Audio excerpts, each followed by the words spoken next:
Hello friends, कैसे हो आप सब। आई होप आप सब अच्छे होंगे और आप सबकी पढ़ाई भी अच्छी चल रही होगी। तो प्रिय विद्यार्थियों, आज से हम कक्षा 6 और 7 गणित विषय की वर्कबुक की क्लासेस शुरू कर रहे हैं। जैसा कि आप सब जानते हैं, हमने पिछले सत्र में भी आपके गणित, हिंदी और अंग्रेजी तीनों ही विषय की आपकी वर्कबुक की क्लासेस उपलब्ध करवाई थी। तो इस बार भी आपकी वर्कबुक उपलब्ध हो गई है। तो आज से हम आपकी गणित विषय की वर्कबुक की क्लासेस शुरू कर रहे हैं, जिसके तहत आज हम ओसीआर आधारित आधार रेखा मूल्यांकन भाग 1 को बहुत अच्छे से हल करना सीखेंगे। तो चलिए क्लास हम शुरू करते हैं। सबसे पहले आपको यहाँ पर अपना नाम लिखना है। जैसे मेरा नाम गोविंद कुमार है, तो मैं लिख लेता हूँ यहाँ पर गोविंद कुमार। आप अपना नाम लिख लेना, ठीक है बच्चों। और यहाँ पर आपकी विद्यालय की प्रत्येक स्टूडेंट की जो एनआईसी आईडी होती है वो आपको अपने कक्षा अध्यापक से पूछकर लिख देनी है। सबसे पहला प्रश्न, कौन सी संख्या 4874 से 2 सैकड़े बड़ी है। देखो क्या बोल रहा है कि कौन सी संख्या 4874 से 2 सैकड़े, 2 सैकड़े का मतलब क्या होता है, 2 गुणा, सैकड़ा का मतलब कितना होता है 100, और 2 का जब 100 से गुणा होगा तो 200 होगा। तो 4874 से 200 बड़ी, यानी इसमें क्या करना है, हमें बच्चों 200 को जोड़ देना है। तो 4 7 8 और 2 10 का 0 हासिल 1, कितना हो जाएगा 5074 हो जाएगा। तो आपका सही उत्तर होगा 5074। ठीक है। दूसरा, 2700 को अंकों में कैसे लिखा जाएगा। 2700 को अंकों में कैसा लिखा जाएगा।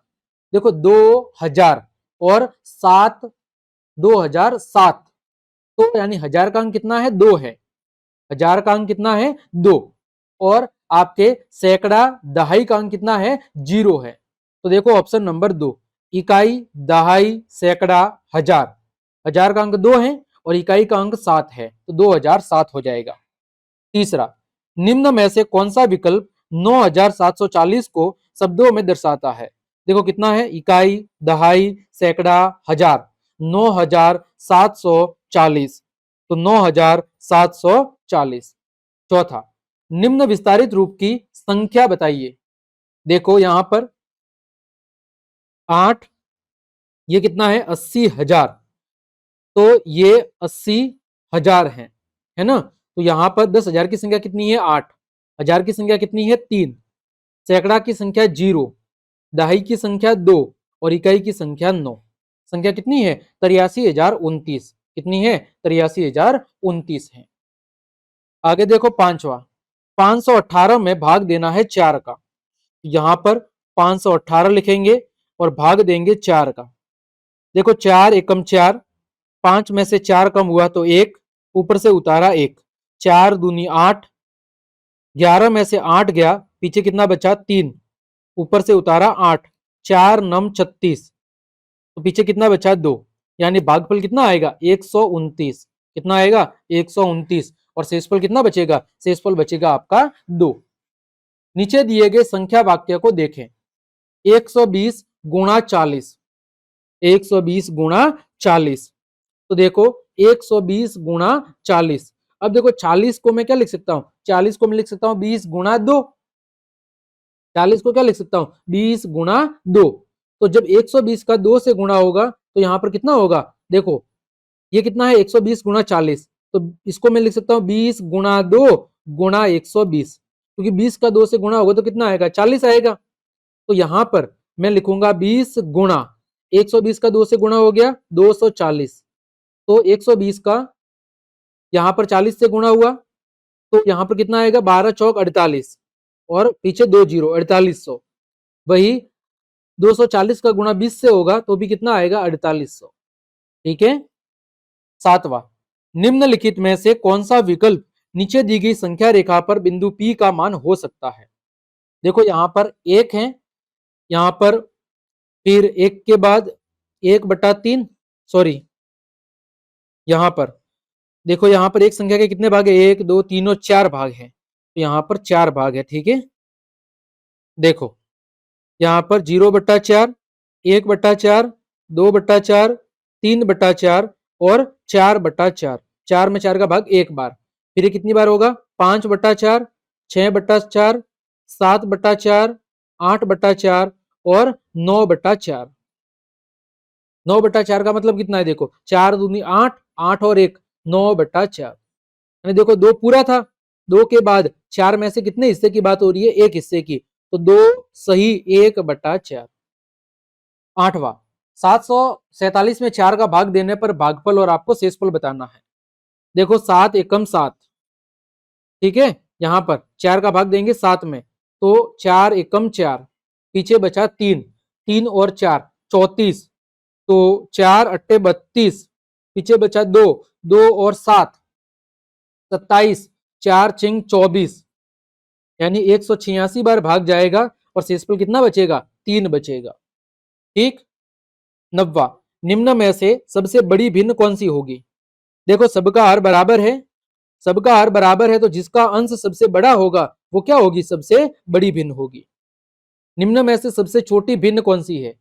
देखो सबके हर बराबर है, 5 5 5 और 5, तो जिसका अंश छोटा होगा वो सबसे छोटी भिन्न होगी। फिर 11वां, निम्न में से शून्य कोने और शून्य किनारे वाली आकृति कौन सी है, तो वो है आपकी वृत्त। वृत्त में कोने और आपके किनारे दोनों क्या होते हैं, शून्य होते हैं, जीरो होते हैं। आगे 12वां प्रश्न है, 18 लोगों के एक परिवार में 9 लोग आम खाते हैं और बाकी के लोग नहीं खाते, कितने लोग आम नहीं खाते। तो 18 में से 9 को कम कर दो, 18 में से 9 गया तो पीछे कितना बचा, 9, 9 लोग आम नहीं खाते। 13वां, सोनू 11 डब्बों में 212 चूड़ियां रखना चाहता है, वह हर डिब्बे में बराबर चूड़ियां रखता है, तो कितनी चूड़ियां डिब्बे के बाहर बच जाएगी। तो देखो 212 में भाग देना है 11 का, 11 एकम 11, एक में से एक गया तो 0, 2 में से एक गया तो 1, ऊपर से उतारा 2, 11 नम 99, पीछे कितना बचा 3, यानी कि आपकी कितनी चूड़ियां बचेगी पीछे, 3 चूड़ियां शेष बचेगी। 99, तो 99 डिब्बों में क्या है बोल रहे हैं, 11 डिब्बों में चूड़ियां रखना जाता है, तो यानी 11 डिब्बे के अंदर तो कितनी चूड़ियां डिब्बों के बाहर बचेगी, है ना। तो डिब्बों के जो बाहर बचेगी वो चूड़ियां आपकी कितनी होगी, 3 होगी। 212 में से 3 चूड़ियां ऐसी होगी जो आपकी डिब्बों के बाहर बच जाएगी। 14वां, रवि के पास 5,000 रुपए थे, रवि ने बाजार से 1760 रुपए के कपड़े, 1260 का किराए का सामान और 1330 रुपए की पुस्तकें खरीदी। अब उसके पास कितने रुपए शेष बचे हैं, वो आपको ज्ञात करके बताना है। तो यहां पर मैं इसको मिटा देता हूं। तो यहां पर हम क्या करेंगे, देखो पहले सबको जोड़ना है, तो 1760, फिर 1260 और फिर 1330, 0, 6 दूनी 12, 12 और 3 15 का 5 हासिल 1, 7 और 2 9 और 1 10, 10 और 3 13 का 3 हासिल 1, 1 2 3 4, 4,350। तो 5,000 में से हमें क्या करना है, 5,000 में से 4,350 को घटाना है। 0, 10 में से 5 जाएगा तो 5, 9 में से 3 जाएगा तो 6 और 0, 650। कितने रुपए बचेंगे, 650 रुपए अब उसके पास शेष बचेंगे। 15वां, सना के पास 1,000 रुपए हैं, वह 2 किताबें खरीदती है, एक किताब की कीमत क्या है, 125, तो 2 किताब की कीमत कितनी होगी, 2 गुणा 125, प्लस वह 450 रुपए अपने पिता के लिए कमीज खरीदने में खर्च कर देती है, 450 और जोड़ दो। अब उसके पास कितने बचे हैं, तो 250 प्लस 450, ये कितना हो गया, 700। 1,000 में से कितना कम करना है, 700 कम करना है, कितना बचेगा पीछे, पीछे आपका 300 रुपए बच जाएगा। कितना बचेगा, 300 रुपए। तो इस तरह बच्चों हमने आपके आधार रेखा मूल्यांकन भाग 1 के सभी प्रश्नों के हल बहुत अच्छे से जान लिए हैं। उम्मीद करता हूं सभी प्रश्नों के हल आपको बहुत अच्छे समझ में आ गए होंगे। तो क्लास देखने के लिए आप सभी का धन्यवाद। यदि आपको मेरी क्लास और ये मेहनत पसंद आई है तो फिर लाइक, कमेंट, शेयर और सब्सक्राइब जरूर करें। मिलते हैं अगली क्लास में, तब तक के लिए आप सबको जय हिंद, जय भारत।